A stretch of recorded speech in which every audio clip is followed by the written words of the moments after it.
성경 봉독하시겠습니다.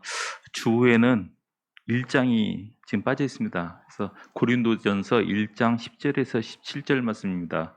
신약 성경 263페이지입니다. 고린도전서 1장 10절에서 17절까지 말씀입니다.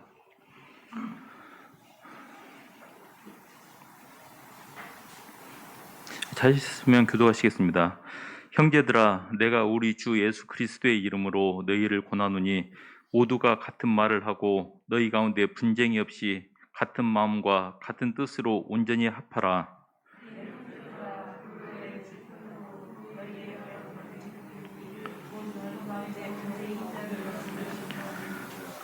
내가 이것을 말하거니와 너희가 각각 이르되 나는 바울에게, 나는 아볼로에게, 나는 게바에게, 나는 그리스도에게 속한 자라 하는 것이니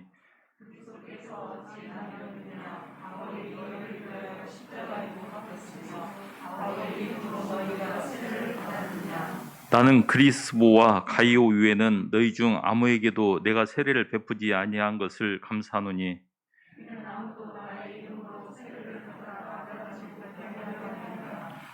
내가 또한 스데바나 집사람에게 세례를 베풀었고 그 위에는 다른 누구에게 세례를 베풀었는지 알지 못하노라. 그리스도께서 나를 보내심은 세례를 베풀게 하려 하심이 아니요 오직 복음을 전하게 하려 하심이로되 말의 지혜로 하지 아니함은 그리스도의 십자가가 헛되지 않게 하려 함이니라. 아멘.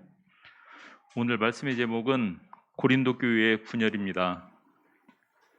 고린도전서는 주 52년부터 안디오고 두란노 서원에서 약 3년간 강론을 하던 바울이 안디옥 체류 기간이 끝날 때쯤인 주 55년경에 안디옥에서 고린도에 보낸 편지입니다. 당시 고린도 교회는 많은 문제들을 안고 있었다는 것을 이 서신을 통하여서 알 수가 있습니다. 그런데 2000년이나 지난 현재와 비교해 보면 당시 고린도 교회가 가지고 있던 많은 문제들이 현대 교회들이 고스란히 가지고 있다는 것을 알 수가 있습니다. 제가 오늘 고린도 교회를 설교의 주제로 삼은 이유도 여기에 있습니다. 꼭 우리 교회에 이러한 문제가 있어서가 아니라 지난 2000년간 교회가 꾸준히 안고 왔던 문제들, 그리고 현대 교회 역시도 그 문제들을 아직 끊어내지 못하고 있는 이런 문제들에 대하여 살펴보면서 이제 설립한 지 2년 반밖에 안 된 우리 교회의 현재의 모습을 점검해보는 시간을 가질 필요가 있다고 생각하기 때문에 이 말씀을 준비했습니다.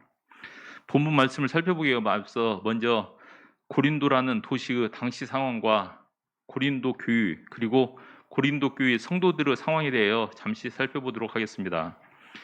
고린도는 화면에 나오는 사진처럼 현재 그리스도의 한 도시에 있습니다. 지금 나오는 화면은 옛날 그 당시 바울 사도 당시의 지도이고 다음 이 화면은 현재의 지도입니다.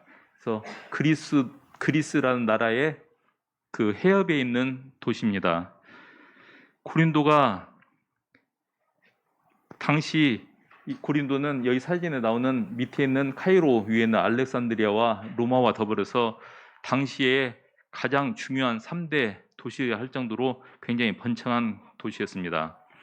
고린도가 이토록 두각을 나타낼 수 있고 그 이토록 부유하게 된 것은 고린도 항구를 거쳐가는 선박들의 상상을 초월할 만한 물량과 무역에 의한 것이었습니다.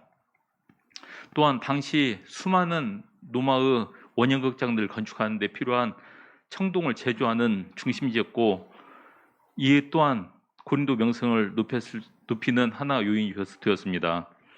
그런데 고린도의 명성을 더욱 높였던 것은 당시 2년에 한 번씩 열리는 이스트로모 축제 때문인데 이 이스트로모 축제는 고대 그리스의 4대 경기 중에 하나로서 오늘날로 말하면 올림픽 경기와 같다고 말할 수 있을 것입니다. 실제로 바울은 고린도전서 9장 24절에서 27절 말씀을 보면 이런 경기에서 나오는 선수들 그리고 수상하는 모습을 빌려서 그리스도인의 삶을 설명하고 있기도 합니다. 이처럼 상업적으로 성공을 거두고 그에 따른 부의 축적은 종종 도덕적인 방종을 불러오기도 합니다. 고린도가 바로 그런 경우에 해당되었습니다. 고린도는 당시 세계 전체에서 도덕적으로 가장 타락한 도시 중에 하나가 되었습니다. 그 대표적인 예로 철학자 플라톤은 매춘부들을 가리킬 때 고린도 소녀라는 표현을 사용하였고, 그리스의 시인이자 작가인 아리스토파네스는 간통하는 행위를 고린도 사람처럼 행동하다란 동사를 사용할 정도였으며, 그때 당시 주윤을 지칭할 때 고린도 사람이라고 부르기로만 하면 될 정도로 그 고린도 사람이라는 단어가 주윤을 가리키는 고유명사가 되었다고 할 정도였습니다. 이처럼 고린도가 죄악의 도시가 된 원인은 크게 두 가지로 볼 수가 있습니다. 첫째는 고린도시가 내려다 보이는 산 위에 엄청난 규모의 아프로디테 신전이 있었다는 점입니다. 이 아프로디테는 사랑과 미의 여신으로 로마 신화에 나오는 비너스에 해당한다고 보시면 됩니다. 그런데 문제는 이 신전에는 온갖 종류의 다양한 형태의 종교적인 매춘이 이루어진 곳이었다는 것입니다. 두 번째로는 상업의 중심지이며 교통의 요충지다 보니까 로마 제국의 각지에서 수많은 사람들이 몰려들었고, 이로 인하여 고린도는 다양한 인종과 종교가 들섞여서 엄청난 빈부격차와 각양각색의 종교들, 그리고 다양한 도덕적 기준들이 한데 녹아있는 일종의 문화의 용광로로서 당시 세계의 어떤 도시보다 더 투표적이고 부패한 도시가 되었던 것입니다. 바울이 고린도에 방문한 것은 제2차 전도여행 때로 아덴을 떠나 2차 전도여행지의 마지막 방문지로 고린도에 갑니다.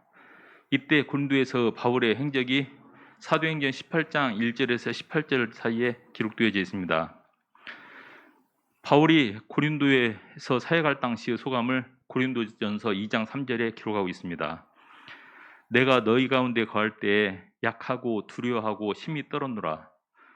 이 말씀은 바울이 죄악이 가득한 도시 고린도에서 복음을 전하면서 음란하고 우상 숭배가 만연한 이 도시에 복음을 전하는 막중한 사명 앞에서 심적인 억압을 받고 있었고, 또한 같은 헬라의 대도시였던 아덴에서 철학적 변론을 통하여 전도가 실패한 것에 대한 심적 부담이 겹친 것으로 보여집니다.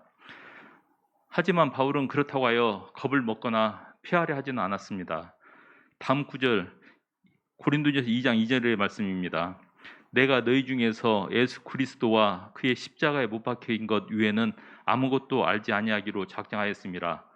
즉 이 사명을 감당하기 위하여 이곳에서는 십자가의 도 위에는 전하지 않기로 결심했다는 말씀입니다. 이 고린도에서 바울은 1년 6개월간 머무르며 복음을 전파합니다. 또한 바울은 고린도에서 좋은 동역자들을 만납니다. 그들은 아굴라와 브리스길라로, 이들은 로마에서 이주하여 왔는데 바울과 같은 직업, 즉 장막 만드는 일을 하면서 평일에는 장막을 만드는 일을 하고 안식일에는 휴당에서 강론하며 유대인과 이방인들에게 복음을 전합니다. 그러나 그러는 와중에 또한 마게도냐로 파견하였던 실라와 디모데가 돌아와 합세함으로써 바울은 점차 안정을 찾게 되고 복음 전파에 더욱 적극적으로 나서게 됩니다.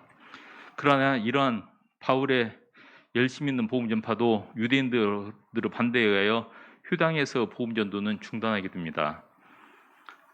결국 유대인을 떠나 바울은 디도 유스도라 하는 이방인 신자 집에서 1년 반 동안 정열을 다하여 복음 전파에 힘쓰게 됩니다. 이에 대해는 사도행전 18장 6절을 통하여 그들이 대적하여 비방하거들 바울이 옷을 털면서 이르되 너희 피가 너희 머리로 돌아갈 것이요 나는 깨끗하니라. 이후에는 이방인에게로 가리라 하고, 이 말씀을 통하여 알 수가 있습니다. 유스도 집에서 전도는 성공하여서 많은 신자들을 얻게 되고 고린도 교회의 탄생을 보게 됩니다. 하지만 고린도에서 바울의 사도는 역시나 유대인들에 의하여 막을 내리게 됩니다. 바울이 고린도를 떠난 후에 아볼로가 고린도에 와서 복음을 전파합니다. 결국 이것이 고린도 교회의 아볼로파를 형성하는 계기가 되어지기도 합니다. 여기까지가 사도행전에 나와 있는 고린도 교회 설립 과정과 고린도에서의 바울의 전도 사역에 대한 내용입니다. 그렇다면은 고린도 교회가 가지고 있었던 문제는 무엇일까요? 고린도전서 내용을 살펴볼 때 당시 고린도 교회는 분열된 모습을 보이고 있었습니다. 또한 폐륜에 가까운 불륜의 문제를 제대로 처리하지 못하고 있었고 성도 간에 소송이 벌어지고 있었으며 혼인이나 우상의 제물, 성전, 심지어 성령의 은사와 부활에 관해서까지도 각각 제 목소리를 내며 매우 심각한 도덕적, 신앙적 문제들을 가지고 있었음을 알 수가 있습니다. 앞에서 말씀드린 것처럼 바울이 고린도에서 1년 반 동안 복음을 전하며 신자들을 교육한 시기가 대략 주후 51년에서 52년 사이입니다. 그리고 고린도전서를 기록한 것이 대략 55년으로 추정이 됩니다. 그렇다면은 1년 반 동안 함께하며 지도한 바울이 떠난 지 불과 3년 만에 고린도 교회는 이처럼 많은 문제점을 안고 있는 교회가 되었다는 것을 알 수가 있습니다. 더군다나 고린도전서 5장 9절을 보면 내가 너에게 쓴 편지에 음행하는 자들을 사귀지 말라 하였거니와 라는 말씀이 있습니다. 이 말씀은 이미 바울은 고린도전서를 고린도 교회에 보내기 전에 이미 다른 서신을 통하여서 이 음행에 대하여 경고하였음을 알게 합니다. 이 서신이 현재까지는 전해져 있지 않기 때문에 잃어버린 서신이라는 이름으로 불리고 있는데 바울이 직접 언급한 것을 볼 때 분명 고린도 교회에 전해졌을 것을 알 수가 있습니다. 이처럼 중간에 권면의 또 다른 편지가 있었음에도 불구하고 고린도 교회는 휴게하거나 달라지지 않고 또다시 본 서신을 통하여 바울의 책망을 받고 있습니다. 이처럼 고린도 교회가 점점 나아지지 못하고 점점 더 많은 잘못 가운데 들어가는 데에는 고린도 교인들의 교만이 자리 잡고 있었습니다. 그들의 교만은 자신들의 부도덕을 자랑할 정도였으며 심지어는 성령의 은사로 가르치는 은사, 전도의 은사, 애언의 은사 등을 사용하면서도 서로 자랑하고 경쟁할 정도였습니다. 이처럼 고린도 교회는 많은 문제를 안고 있었으며 이에 대한 바울의 권면을 우리는 살펴보아야 할 것입니다. 하지만 오늘날 고린도 교회 문제 중에서 바울이 가장 먼저 언급하고 있고 현대 교회들 안에서도 심각하게 나타나고 있는 분쟁의 문제에 대해서만 오늘은 살펴보려고 합니다. 다른 문제들에 대해서는 수요일마다 새벽 예배를 통하여 계속 살펴보고 있으니 기회가 되는 대로 차차 더 살펴보도록 하겠습니다. 바울은 이 서신을 쓰면서 분쟁에 대하여 가장 먼저 언급한 것은 바울이 이러한 분쟁 문제에 대해서 얼마나 상심하고 중요시했는가를 알 수가 있게 됩니다. 바울은 먼저 본문 10절에서 간곡한 권면으로 말씀을 시작합니다. 형제들아 라는 표현은 모든 그리스도인들은 하나님의 가족이라는 사실을 강조하는 표현으로 신자들은 육신의 혈통으로 맺어진 형제 자매보다 훨씬 더 깊은 유대감을 나눠야 함을 일깨워주는 표현입니다. 그리고 이어 바울은 내가 우리 주 예수 그리스도의 이름으로 너희를 권하노니 라는 말씀으로 사도로서 자신이 신자들에게 권면할 수 있는 권위가 있음을 드러내면서도 바울 자신의 권위가 아닌 예수 그리스도의 권위를 근거로 권면하고 있음을 밝히고 있습니다. 이는 뒤에 나오는 분쟁의 해결 방법 역시도 예수 그리스도의 권위를 인정하는 것이 가장 빠르고 효과적인 방법임을 드러내고 있는 것입니다. 특히 본문 10절에 같은 말을 하고 같은 마음, 같은 뜻 이 세 개의 단어는 온전히 합하기 위한 전제 조건으로 이 세 가지가 일치하게 될 때 교회는 완전 일치를 이루게 됨을 말씀하고 있습니다. 본문 11절은 바울이 고린도 교회 분쟁의 소식을 전해들은 경로를 밝히고 있습니다. 글로에라는 여자가 누구인지는 분명히 나와 있지 않습니다. 다만 고린도와 바울이 현재 거주하고 있는 안디옥 사이를 오가며 사업하는 사업가일 거라고 짐작하고 있을 뿐입니다. 본문 12절에는 그 분쟁의 내용이 나옵니다. 당시 고린도 교회에는 본문의 말씀으로 볼 때 최소한 4개의 당파가 형성되어 있었습니다. 첫 번째는 바울파로 바울이 고린도 교회를 설립하고 고린도교에서 1년 반 동안 가르쳤기 때문에 교회의 주류가 되는 인물들은 아마 바울의 지도를 받았고 그를 존경하는 마음에서 한 팔을 형성했을 것으로 보여집니다. 특히 바울의 사도직에 대한 시비가 유대주의자들을 통해서 계속되는 상황에서 그에 대항하며 바울을 변호하다 보니 하나 당파로 형성되어진 것으로 짐작이 되는데, 이러한 경우는 현대교회에서도 많이 발생하는 경우입니다. 누군가를 일방적으로 비방하거나 그에 대하여 필요 이상으로 감싸주다가 결국 당파를 짓게 되는 경우가 발생한다는 점을 깊이 인식하여 주의해야 할 것입니다. 두 번째는 아볼로파입니다. 아볼로는 알렉산드리아 출신으로 아굴라 부부를 통하여 복음의 진리를 깨닫고 고린도에서 복음을 전파했습니다. 해박한 지식과 탁월한 언변 능력을 소유한 인물로서 정평이 나 있습니다.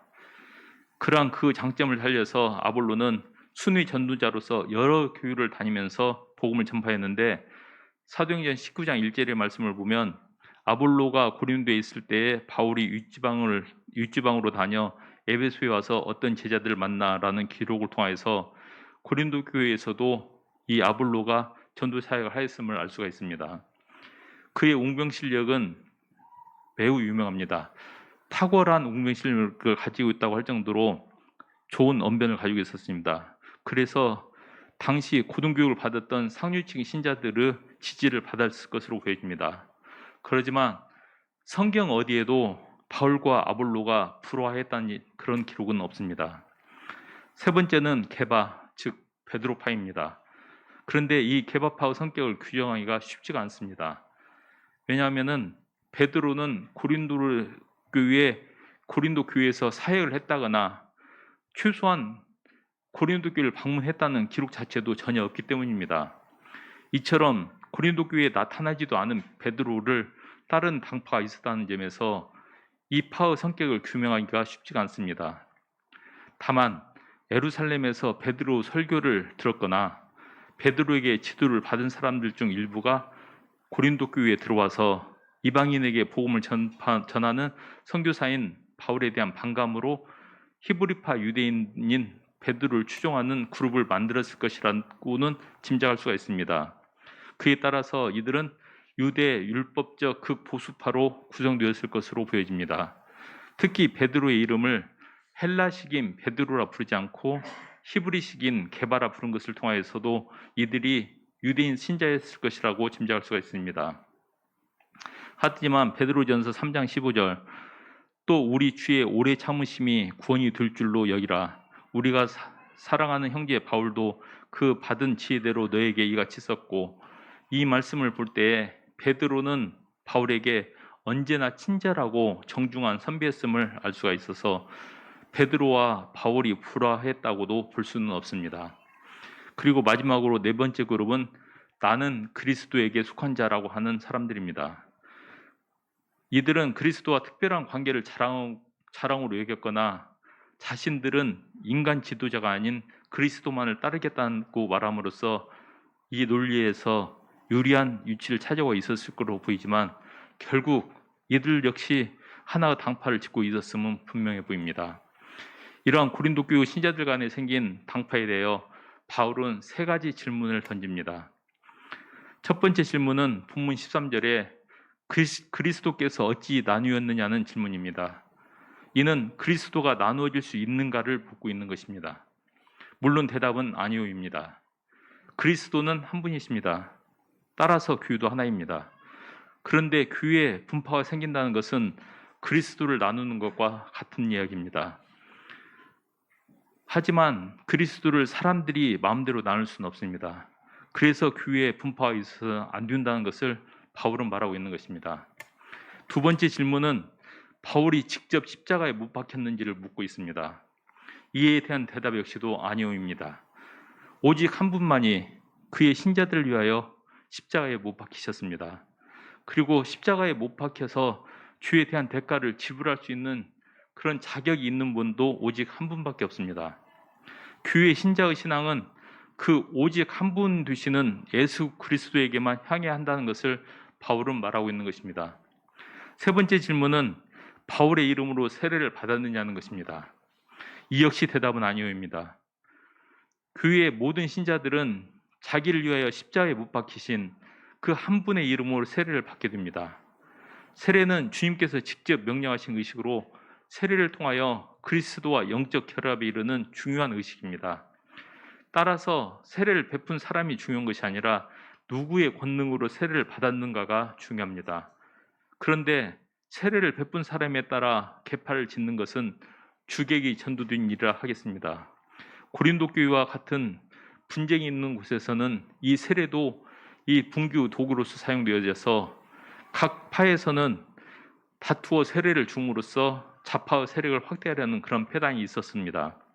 그래서 바울은 본문 14절에서 16절까지 해서 자신이 직접 세례를 준 몇 사람을 언급하고 본문 17절에서 그리스도께서 나를 보내심은 세례를 베풀게 하려 하심이 아니요 라고 말함으로써 자신이 많은 사람들에게 세례를 안 준 것은 복음 전파 사명이 우선이기 때문이었지만 결론적으로 소수에게 세례 준 것에 대해 감사하고 있습니다.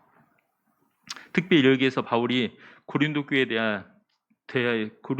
대하여 질책하는 것을 보면 자신을 추종하는 사람들에게도 예의 없이 똑같이 책망하는 모습을 보이고 있습니다.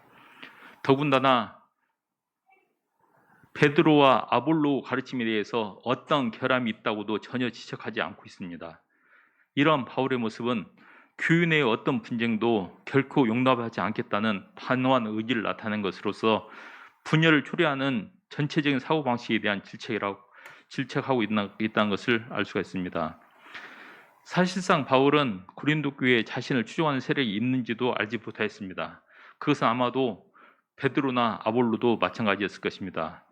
그런데도 고린도 교회 신자들은 자신들이 좋아하는 설교자를 앞세우며 파당을 짓는 어리석은 짓을 범하고 있는 것입니다. 바울, 아볼로, 베드로 이 세 명의 전도자가 전하는 메시지는 똑같았습니다. 다만 전하는 태도와 방법이 달랐을 뿐입니다. 그런데 고린도 교회 신자들은 메시지에 집중하지 않고 설교자들에게 집중하는 오류를 범함으로써 교회를 분열시켰던 것입니다. 현대교회에서도 고린도 교회와 같은 현상들을 우리는 많이 봅니다. 목회자는 원하지 않고 관심도 없는데 교인들끼리 누구는 어떠하다고 판단하면서 누가 낫네, 누가 못하네 하며 그런 일로 당짓고 분쟁하는 것들을 우리는 볼 수가 있습니다.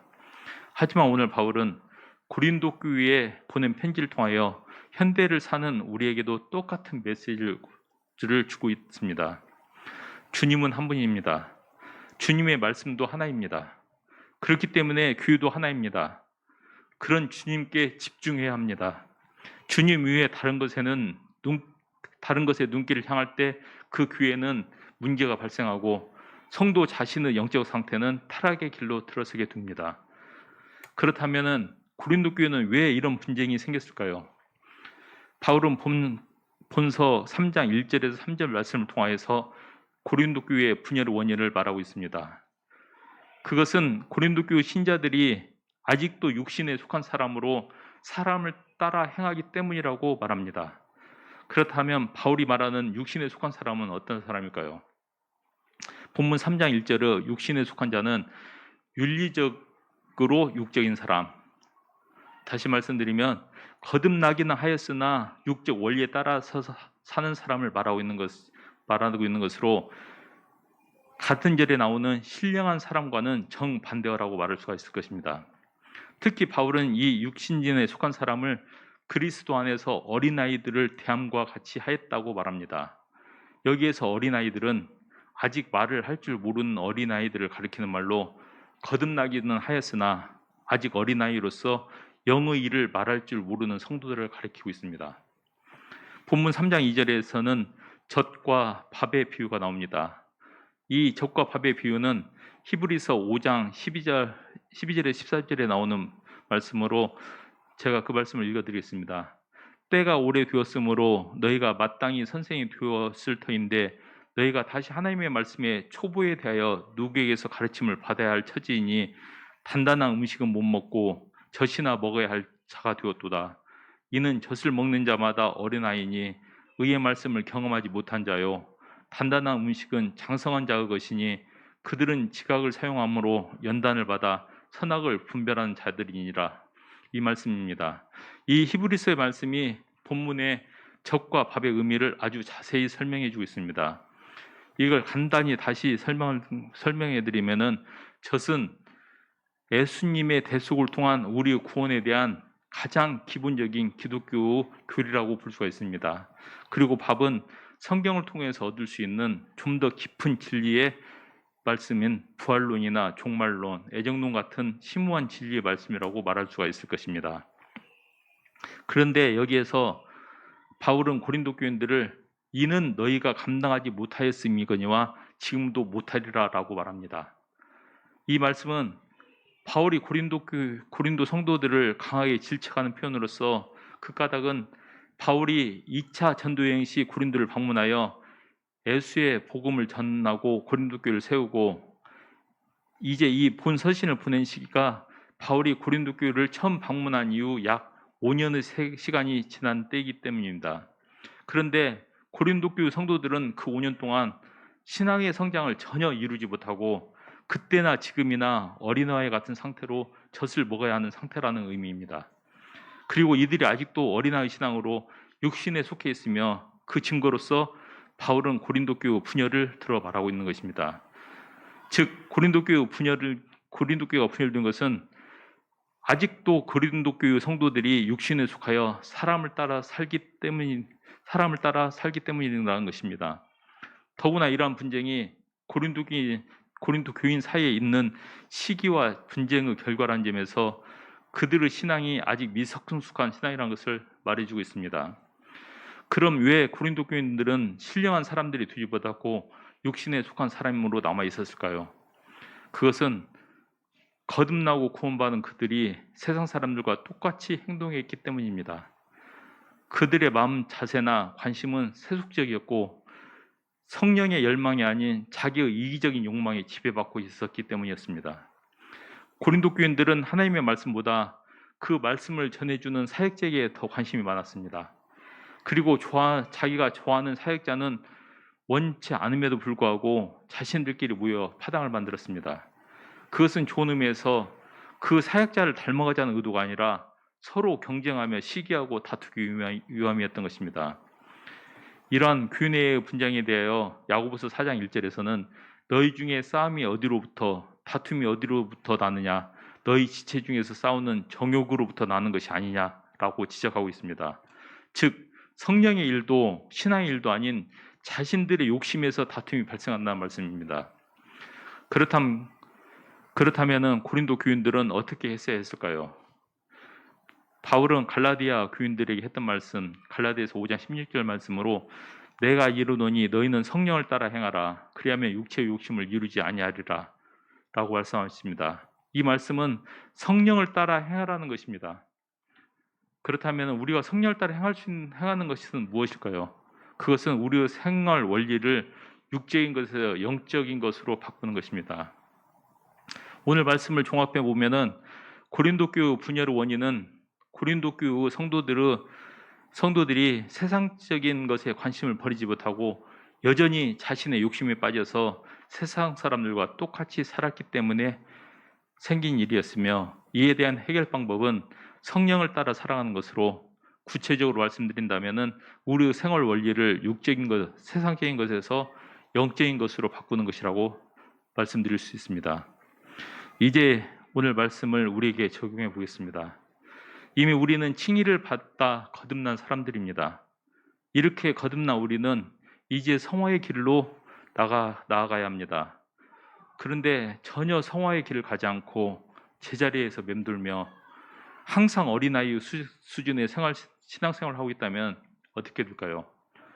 그런 신자들이 모인 교회는 고린도 교회처럼 끼리끼리 파당을 짓고 다른 성도들을 시기하고 교회를 교회로 여기지 않아 많은 문제들을 만들어내는 교회가 될 것입니다. 그리고 결국 그런 교회를 섬기던 성도들은 그 교회를 떠나게 될 것입니다. 우리가 몇십 년간 섬기던 교회를 떠나 이렇게 함께 지어져가는 교회에 모인 이유는 단 한 가지였습니다. 교회다운 교회에서 올바른 신앙생활을 하겠다는 것이었습니다. 우리의 믿음이 다른 사람들보다 더 굳고 우리의 신앙생활이 모범적이며 훌륭해서는 아닙니다. 우리는 모두 불완전합니다. 부족한 것 투성입니다. 아마도 우리가 떠나온 교회에 남아있는 성도들보다 더 많은 결점과 문제점을 안고 있을지도 모릅니다. 하지만 말씀에 대한 열정, 하나님을 올바르게 알고 올바로 섬기겠다는 마음, 그리고 정말 교회다운 교회에서 신앙생활을 하고 싶다는 포기할 수 없는 소망을 가지고 모였습니다. 이처럼 뜨거운 열망과 각오는 있지만 육적인 생활을 영적인 생활을 바꾸지 않으면 우리에게 영적인 성숙, 신앙의 변화는 있을 수가 없습니다.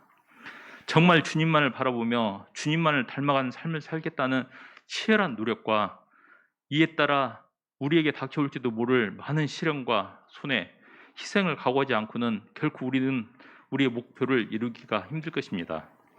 복음을 받고 5년이 지난 고린도 교인들에게 아직도 어린아이의 신앙이라고 질책한 사도 바울에게 오늘 우리 몇십 년씩 신앙생활을 한 우리 성도들은 우리의 신앙 연륜에 맞게 성숙한 신앙인으로서 생활하고 있다고 자신 있게 말할 수 있을까를 돌아보시기 바랍니다. 이처럼 우리 자신을 점검해 볼 수 있는 방법 중에 하나로는 우리 마음속에 아직도 세상의 것들이 우선이고 세상에 대한 관심이 우선이며 세상의 일이 더 재미있게 느껴지고 물질이 중요하고 다른 사람에게 이기는 것이 중요하고 남의 말하는 것이 재미있고 다른 사람을 비판하며 책잡는 데 시간을 보내고 있고 말씀을 듣는 것보다는 TV가 인터넷이 더 재미있지 않나를 살펴보는 것도 하나의 방법일 것입니다. 만일 조금이라도 그런 마음이 남아있다면 우리는 그 마음을 주님을 향하여 돌리시길 바랍니다. 오직직 그리스도만 바라보며 그리스도만을 닮아가는 성화의 길로 나아가시겠다고 굳게 결심하고 이 시간부터 즉시 이를 위하여 최선의 노력을 다하시길 바랍니다. 우리 모두가 이렇게 한다면 고린도 교회 어떤 문제도 우리 교회에서는 일어나지 않을 것입니다. 이미 성숙한 성도들이 모인 우리 교회는 전주 시내 아니 한국 교회 중 그 어느 교회보다도 더 모범적이고 은혜가 가득하며 그래서 이 나라와 사회를 변화시키는 권세를 가진 주님의 교회로서 주님께 크게 쓰임을 받는 아름다운 교회가 될 것입니다. 우리가 우리 교회를 함께 지어가기 위해서는 우리 각자가 자신의 신앙을 영적인 신앙, 성숙한 신앙으로 성화되어 가는 것도 한 가지 방법이 될 것입니다. 이럴 때 본문 10절의 말씀처럼 우리 모두가 같은 말을 하고 같은 마음과 같은 뜻으로 완전한 일치를 이루어 함께 지어져가는 교회를 주님이 보시기에 아름답게 세워나갈 수 있을 것입니다. 오늘 이 시간 우리 성도님들의 마음에 주님을 향한 뜨거운 열망과 주님과 언제까지나 동행하기를 원하는 굳은 다짐이 새롭게 피어나기를 주님의 이름으로 축원합니다. 기도하겠습니다.